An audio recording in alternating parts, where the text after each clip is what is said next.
नमस्कार दर्शक बंधु आपण को आम चैनल को स्वागत। आज भिडटी समस्त मेष राशि व्यक्ति विशेषों बहुत अधिक गुरुत्वपूर्ण रही कारण चंद्रग्रहण आपण राशि बा मेष राशि एकादश गृह लगी से सप्ताहटी आपण जीवन में किसी नूतन घटना घटाइब बा किछि आकस्मिक भाव में घटीज जहाँ आपण जीवन को संपूर्ण भाव में बदलाई देव बा आपण किछि मात्रा रे निश्चित भाव में परिवर्तन देखिबे।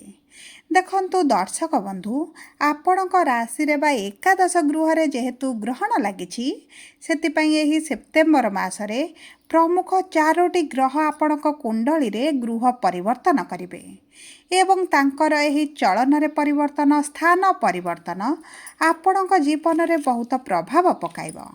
प्रथमे बुध करिवे परिवर्तन तापरे शुक्र मंगल एवं सूर्य करिवे परिवर्तन एवं एही परिवर्तन गोटे दिन रे हेबा पई जाउछि। तेणुकरी एही परिवर्तनटी आपण जीवन को निश्चित भाव में प्रभावित करिब। ता सहित देखंतु चंद्रग्रहण समय आपण पंचम गृह रे तीनोटी ग्रह एकत्र थिले सेथिपाई आपण जीवन में समस्या बढ़ी जाइथिबो।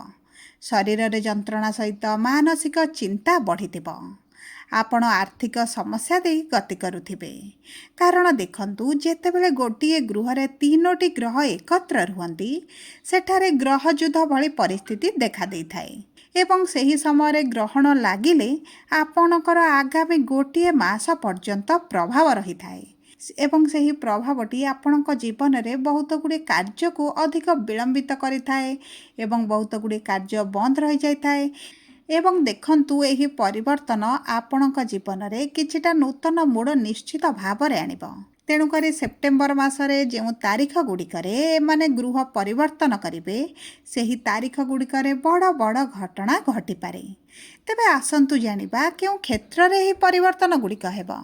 आपणकर स्वास्थ्य रे ना शिक्षा रे ना प्रेम संपर्क रे ना आपणक पारिवारिक जीवन रे ना चाकरी रे ना आपणक व्यवसाय वाणिज्य रे।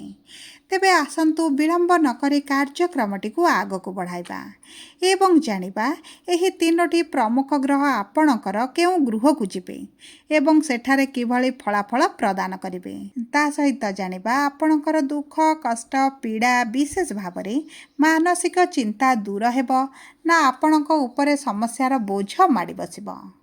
तेणुकरी चलतु कार्यक्रमटी को आग को बढ़ाइबा किंतु ता पूर्वर जदि आपणकर मेष राशि होइथाए एवं आपण भी ईश्वर को आंतरिक भक्ति एवं विश्वास करती तेबे भिडियोटी को लाइक करंतु एवं कमेंट बॉक्स रे जय जगन्नाथ जय माँ लक्ष्मी अवश्य लिखि दियंतु।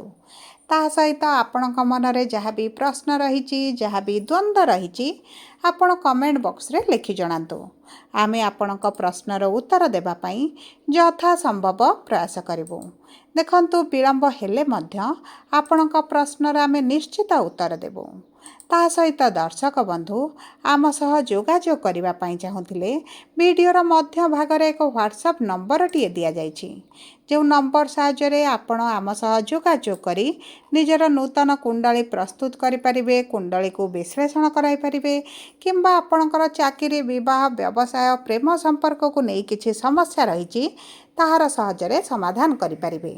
सेतिपई आपण आम सह शेष पर्यंत जोड़ी होई रुहंतु एवं व्हाट्सएप नंबर माध्यम रे आम सह जोगाजोग करंतु। एबे आसंतु कार्यक्रमटी को आग को बढ़ाइबा एवं जानिबा एही आगामी 15 दिन बा गोटे मास आपणकर किभଳି रहइबो। आपण जो ऋण आनिछंती सेही ऋण को परिशोध करि परिबे बा नाही आपणक मुंडरू ऋणर भार जीव कि नाही ता सहित जानिबा आपणकर चाकरी को नहीं जो समस्या गुड़िक रही ताहार समाधान हेबो कि नाही विशेष भाव में आपणक व्यापार वाणिज्य प्रेम जीवन एवं दाम्पत्य जीवन रे जो समस्या रहुची सेही सबुर समाधान हेबो कि नाही सेतिपई देखंतु सर्वप्रथमे जानिबा आपणक राशि रे नवग्रह किभଳି रहिबे। देखंतु आपणकर तृतीय गृह रे गुरु चतुर्थ गृह रे शुक्र पंचम गृह रे सूर्य केतु एवं बुध षष्ठ गृह रे मंगल एवं एकादश गृह रे राहु एवं द्वादश गृह रे शनि विराजमान करिसंती। ତେଣୁକରି ସେହି ଗୃହଗୁଡ଼ିକ ଆପଣଙ୍କର ଅଧିକ ପ୍ରଭାବିତ ହେବ। ତେବେ ଆସନ୍ତୁ ଜାଣିବା ଆପଣଙ୍କର ସ୍ୱାସ୍ଥ୍ୟ କିଭଳି ରହିବ। ଦେଖନ୍ତୁ, ସ୍ୱାସ୍ଥ୍ୟ ଆପଣଙ୍କ କୁଣ୍ଡଳୀର ପ୍ରଥମ ଗୃହରୁ ଜଣାପଡ଼େ ଏବଂ ଆପଣଙ୍କ ରାଶିର ସ୍ୱାମୀଙ୍କ ସ୍ଥିତିରୁ ମଧ୍ୟ ଜଣାପଡ଼ିଥାଏ। ଦେଖନ୍ତୁ, ମଙ୍ଗଳ ଯେହେତୁ ଆପଣଙ୍କର ସପ୍ତମ ଗୃହ ବା କେନ୍ଦ୍ରକୁ ଗୋଚର କରିବେ, ଆପଣଙ୍କର ଏହି 15 ଦିନ ବା ମାସକ ମଧ୍ୟରେ ପେଟ ସମ୍ବନ୍ଧୀୟ ରୋଗ କିଛି ଦେଖାଦେଇପାରେ। ବିଶେଷ ଭାବରେ ଆପଣଙ୍କର କିଡନୀରେ ସମସ୍ୟା, ଗର୍ଭାଶୟରେ ସମସ୍ୟା କିମ୍ବା ପରିସ୍ରା ଜନିତ କିଛି ସମସ୍ୟା ଆପଣଙ୍କର ଦେଖାଦେଇପାରେ। ଯଦି ବି ଆପଣଙ୍କର ଇନଫେକ୍ସନ୍ ଭଳି କିଛି ସମସ୍ୟା ଆଗରୁ ଥିଲା, ତାହା ପୁନର୍ବାର ବାହାରିବାର ମଧ୍ୟ ସମ୍ଭାବନା ଅଛି। ସେଥିପ୍ରତି ଆପଣଙ୍କୁ ବିଶେଷ ଭାବରେ ଦାୟିତ୍ୱ ନେବାକୁ ପଡ଼ିବ। ତାହା ସହିତ ଦର୍ଶକ ବନ୍ଧୁ, ଆପଣଙ୍କର ଖାଦ୍ୟ ପାନୀୟକୁ ନେଇ କିଛିଟା ଇନଫେକ୍ସନ୍, ଫୁଡ୍ ପଏଜନିଂ ଭଳି ମଧ୍ୟ ସମସ୍ୟା ଆପଣଙ୍କର ଦେଖାଦେଇପାରେ। ସେଥିପ୍ରତି ଆପଣ ଟିକେ ଦୃଷ୍ଟି ଦେବେ। ତାହା ସହିତ ଦେଖନ୍ତୁ, ଯେହେତୁ ଆପଣଙ୍କ ଷଷ୍ଠ ଗୃହରେ ମଙ୍ଗଳ ଅଛନ୍ତି, ଆପଣଙ୍କର ସ୍ୱାସ୍ଥ୍ୟରେ ପୂର୍ବରୁ ବି ମଧ୍ୟ ସମସ୍ୟା ଲାଗି ରହୁଥିଲା। କାରଣ ମଙ୍ଗଳ ରହିଥିଲେ ନୀଚ ସ୍ଥିତିରେ। ଆପଣଙ୍କ ରୋଗ ପ୍ରତିରୋଧକ ଶକ୍ତି କମ୍ ରହିବା କାରଣରୁ ଆପଣଙ୍କର ଥଣ୍ଡା, ଜ୍ୱର, ପେଟ ଯନ୍ତ୍ରଣା, ଗ୍ୟାସ୍ ଭଳି ସମସ୍ୟାଟି ପୂର୍ବରୁ ଲାଗି ରହୁଥିଲା ଏବଂ ଏହି ସମସ୍ୟାଟି ଆଗାମୀ 15 ଦିନ ପର୍ଯ୍ୟନ୍ତ ମଧ୍ୟ ଦେଖାଦେଇପାରେ। ସେଥିପ୍ରତି ଆପଣ ଟିକେ ଦୃଷ୍ଟି ଦେବେ। ଯଦି ଆମେ ଦେଖିବା ଆପଣଙ୍କର ଆର୍ଥିକ ସ୍ଥିତିକୁ, ତେବେ ଦେଖନ୍ତୁ, ଆପଣଙ୍କ ଆର୍ଥିକ ସ୍ଥିତିରେ ଉନ୍ନତି ପରିଲକ୍ଷିତ ହେବ। ଯେହେତୁ ଏକାଦଶ ଗୃହରେ ରାହୁ ଅବସ୍ଥିତ ହୋଇଛନ୍ତି, ଆପଣଙ୍କର ଧନ ଇନକମ୍ଟି ଅଧିକ ବଢ଼ିଯିବ। ଆପଣଙ୍କର ଯେଉଁ ଆର୍ଥିକ ସମସ୍ୟା ରହିଛି ତାହା ଦୂର ହୋଇଯିବ। ପୂର୍ବରୁ ଅର୍ଥ ଯେଉଁ ଆଣିଥିଲେ, ଧାର ଆଣିଥିଲେ, କରଜ ଆଣିଥିଲେ କିମ୍ବା ଆପଣ କିଛି ଲୋନ୍ ଆଣିଥିଲେ, ସେହି ସବୁ ଅର୍ଥକୁ ଚୁକ୍ତି କରିବା ପାଇଁ ଆପଣ ସକ୍ଷମ ହୋଇଯିବେ। ଆପଣଙ୍କର ଖର୍ଚ୍ଚ କିଛି ମାତ୍ରାରେ ହ୍ରାସ ପାଇବ। କିନ୍ତୁ ଯେହେତୁ ଶନି ଆପଣଙ୍କ ଦ୍ୱାଦଶ ଗୃହରେ ବସିଛନ୍ତି, ଆପଣ ନିଜ ପରିବାର ପାଇଁ ହେଉ କିମ୍ବା ଆପଣଙ୍କର ନିଜର କୌଣସି ସ୍ଥାନକୁ ବୁଲିବାକୁ ଯିବାର ହେଉ, ଏହିସବୁ କ୍ଷେତ୍ରରେ ଅର୍ଥ କିଛିଟା ଖର୍ଚ୍ଚ ହୋଇପାରେ। କିନ୍ତୁ ଦେଖନ୍ତୁ, ଆପଣଙ୍କର ଖର୍ଚ୍ଚ ହେବା ସହିତ ଇନକମ୍ ମଧ୍ୟ ବଢ଼ିଯିବ। ଯଦି ଆମେ ଦେଖିବା ଆପଣଙ୍କର ଶିକ୍ଷା କ୍ଷେତ୍ରକୁ, ଶିକ୍ଷା କ୍ଷେତ୍ର ଆପଣଙ୍କର ବହୁତ ଭଲ ରହିଛି। କିନ୍ତୁ ଯଦି ଆପଣ ସରକାରୀ ଚାକିରି ପାଇଁ ପ୍ରିପାରେସନ୍ ହେଉଛନ୍ତି, ତେବେ ଏହି ସମୟଟି ଆପଣଙ୍କ ପାଇଁ ଉତ୍ତମ ନାହିଁ। ଆପଣଙ୍କ ସରକାରୀ ଚାକିରି ପାଇଁ ଅକ୍ଟୋବର ମାସରୁ ବହୁତ ଭଲ ସମୟ ଆସିବ। ଦେଖନ୍ତୁ ଦର୍ଶକ ବନ୍ଧୁ, ଯଦି ଆପଣ କ୍ଲାସ୍ ପ୍ରମୋସନ୍ ପାଇଁ ପରୀକ୍ଷା ଦେଉଛନ୍ତି, କ୍ଲାସ୍ରେ କୌଣସି ଉତ୍ତୀର୍ଣ୍ଣ ହେବା ପାଇଁ, କଲେଜ ପ୍ରମୋସନ୍ ପାଇଁ ଦେଉଛନ୍ତି, ତେବେ ଏହିସବୁ କ୍ଷେତ୍ରରେ ଆପଣଙ୍କୁ ଶୁଭ ଫଳ ମିଳିବ। ଆପଣ ଯଦି କିଛି ପ୍ରତିଯୋଗିତାରେ ଭାଗ ନେଉଛନ୍ତି, ସେଥିରେ ମଧ୍ୟ ଆପଣଙ୍କୁ ଶୁଭ ଫଳ ମିଳିବ। ଯଦି ଆମେ ଦେଖିବା ଆପଣଙ୍କର ପ୍ରେମ ସମ୍ପର୍କକୁ କିମ୍ବା ଆପଣଙ୍କର ବୈବାହିକ ସମ୍ପର୍କକୁ, ତେବେ ଦେଖନ୍ତୁ, ଆପଣଙ୍କ ସମ୍ପର୍କରେ ମଧୁରତା ରହିବ। ପୂର୍ବରୁ ଯଦି ଆପଣଙ୍କ ସମ୍ପର୍କରେ କିଛି ସମସ୍ୟା ଚାଲିଥିଲା, ତାହା ଦୂର ହୋଇଯିବ। ଆପଣ ପରସ୍ପରକୁ ଗମ୍ଭୀରତାର ସହ ନେବା ଆରମ୍ଭ କରିବେ। ଆପଣଙ୍କ ବିବାହକୁ ନେଇ ମଧ୍ୟ ଆପଣ ଗମ୍ଭୀରତାର ସହ ଚିନ୍ତା କରିବେ। ପରସ୍ପରକୁ ବୁଝିବେ ଏବଂ ପରସ୍ପର ଜୀବନରେ ସହଯୋଗ କରିବା ପାଇଁ ଚେଷ୍ଟା କରିବେ। ଆପଣଙ୍କ ସାଥୀଙ୍କ ଜୀବନରେ ଯଦି କିଛି ସମସ୍ୟା ଆସୁଛି, ତାହାକୁ ଆପଣ ଏକତ୍ର ମୁକାବିଲା ମଧ୍ୟ କରିପାରିବେ। ଦେଖନ୍ତୁ, ଆପଣଙ୍କର ସୂର୍ଯ୍ୟ ଏବଂ ବୁଧ ଏବଂ କେତୁ ଯେହେତୁ ଏକତ୍ର ପଞ୍ଚମ ଗୃହରେ ଅଛନ୍ତି, ଆପଣଙ୍କର କିଛିଟା ବିବାଦୀୟ ପରିସ୍ଥିତି ମଧ୍ୟ ଦେଖାଦେଇପାରେ। ସେଥିପ୍ରତି ମଧ୍ୟ ଆପଣଙ୍କୁ ଟିକେ ସଚେତନ ରହିବାକୁ ପଡ଼ିବ। ଆପଣଙ୍କ ପ୍ରିୟଜନଙ୍କ ସ୍ୱାସ୍ଥ୍ୟରେ କିଛିଟା ସମସ୍ୟା ମଧ୍ୟ ଆସିପାରେ। ସେଥିପାଇଁ ମଧ୍ୟ ଆପଣ ଚିନ୍ତିତ ରହିପାରନ୍ତି। ତାହା ସହିତ ଦେଖନ୍ତୁ, ଶନି ଯେହେତୁ ଆପଣଙ୍କ ଦ୍ୱାଦଶ ଗୃହରେ ଅଛନ୍ତି, ଆପଣଙ୍କ ମାନସିକ ଚାପ ଟିକେ ବଢ଼ିପାରେ। ଯଦି ଆପଣ ବିବାହିତ ଅଛନ୍ତି, ତେବେ ସାଥୀଙ୍କ ସହିତ ଦୂରଯାତ୍ରା କରିପାରନ୍ତି। ଉଭୟଙ୍କ ମଧ୍ୟରେ ପ୍ରେମର ବୃଦ୍ଧି ଘଟିବ। ପରସ୍ପର ପ୍ରତି ସହନଶୀଳତା ଏବଂ ଗମ୍ଭୀରତା ବଢ଼ିଯିବ। ପରସ୍ପରକୁ ସମୟ ଦେବା ଆରମ୍ଭ କରିବେ। ସମ୍ପର୍କକୁ ପରିଚାଳନା କରିବାକୁ ସମର୍ଥ ହେବେ। ତେଣୁକରି ଆପଣଙ୍କ ବୈବାହିକ ସମ୍ପର୍କ ବହୁତ ଭଲ ରହିବ।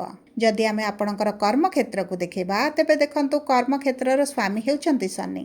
ସବୁ ପରେ ଦେଖନ୍ତୁ, ଶନି ଯଦି ଆପଣଙ୍କ କୁଣ୍ଡଳୀରେ ଭଲ ସ୍ଥିତିରେ ଥିବେ, ଯଦି ଶନି ଉଚ୍ଚ ଥିବେ, ମିତ୍ର ରାଶିରେ ମିତ୍ର ଗୃହରେ ଥିବେ, ତେବେ ଆପଣଙ୍କର ଏହି କର୍ମକ୍ଷେତ୍ରରେ ଭଲ ପରିବର୍ତ୍ତନ ଦେଖିବେ। କାରଣ ଦେଖନ୍ତୁ, ଆପଣଙ୍କର ଶନିଙ୍କର 7.5 ଚାଲିଛି। ସେଥିପାଇଁ ଶନିଙ୍କର ସ୍ଥିତି ଆପଣଙ୍କ କୁଣ୍ଡଳୀରେ କିଭଳି ଅଛି ସବୁଠାରୁ ଗୁରୁତ୍ୱପୂର୍ଣ୍ଣ। ଯଦି ଆପଣଙ୍କର ଶନି ଭଲ ସ୍ଥିତିରେ ଥିବେ, ତେବେ ଆପଣଙ୍କୁ ଉଚ୍ଚ ସଫଳତା ପ୍ରାପ୍ତି ହେବ। ଆପଣଙ୍କ କର୍ମକ୍ଷେତ୍ରରେ ଆପଣଙ୍କର ଯେଉଁ ଅସନ୍ତୋଷ ରହୁଛନ୍ତି, ସମସ୍ୟା ରହିଛି, ତାହା ଦୂର ହୋଇଯିବ। କ୍ୟାରିୟରକୁ ନେଇ ଆପଣଙ୍କର ଯେଉଁ ସବୁ ଚ୍ୟାଲେଞ୍ଜ ଆସୁଥିଲା, ସେହି ସବୁ ଚ୍ୟାଲେଞ୍ଜକୁ ଆପଣ ସାମ୍ନା କରିବା ପାଇଁ ପ୍ରସ୍ତୁତ ରହିବେ। ଏବଂ ଦେଖନ୍ତୁ, ଶନି ଯେହେତୁ ଆପଣଙ୍କ ଦ୍ୱାଦଶ ଗୃହରେ ଅଛନ୍ତି, କିଛିଟା କର୍ମକ୍ଷେତ୍ରରେ ଆପଣଙ୍କର ସ୍ଥାନାନ୍ତର ମଧ୍ୟ देखा पारे। ता सहित आपणकर कठिन परिश्रम बढ़ीजिव एवं एहिभଳି परिस्थिति आपणकर एही मासर 15 तारिख पर्यंत निश्चित भाव में रहिबो। जदि आपण आपणकर विवाहर जोग को देखिबा तेबे विवाहर जोग देखंतु एही मास शेष समय बा अक्टोबर मास आरंभरू बहुत भल रही। आपणक विवाह प्रस्ताव आसीपारे किंबा मांगलिक कार्य आपणकर अनुष्ठित होई पारे। विवाह फिक्स होई मध्य रहिबार संभावना बहुत अधिक देखा जाउची कारण गुरुंकर पंचम दृष्टि विवाहर गृह को रहउची। देखंतु दर्शक बंधु जदि कुंडली रे गुरु खराब थिबे तेबे भल जोग थिबा सत्ते मध्य आपणक विवाह होई परिबो नाही। आपणकर विवाह रे बाधा विघ्न समस्या बढ़ी जिवो। तेणु करी आपणक कुंडली को विश्लेषण करांतु जानंतु कुंडली रे ग्रह मानक स्थिति किभଳି अछि आपणक विवाह केबे हेबो केउ दिगरे हेबो एवं जदि आपणकर किछि समस्या रहिछि ताहार सहज प्रतिकार मध्य जानि परिबे। सेति पई हम वीडियो रे दिया जायतिबा WhatsApp नंबर माध्यम रे हम सह जोगाजोग करंतु। अशुभत्व को दूर करिबा पई आपण प्रतिदिन मंगलंकर बीज मंत्र जप करंतु।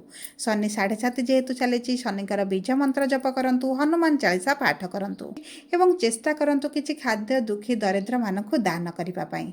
यह आपणक शनिक प्रकोपरु किछि मात्रा रे आपणकु रक्षा करिबो। जदि आपणकर मेष राशि होइताय वीडियोटी किभल लागला कमेंट बॉक्स रे लिखि जणांतु। जदि आपणक प्रियजनकर मेष राशि होइताय वीडियोटी तांक सह शेयर करंतु। जदि प्रथम थर आम चैनल को आसिछंती चैनल टी को सब्सक्राइब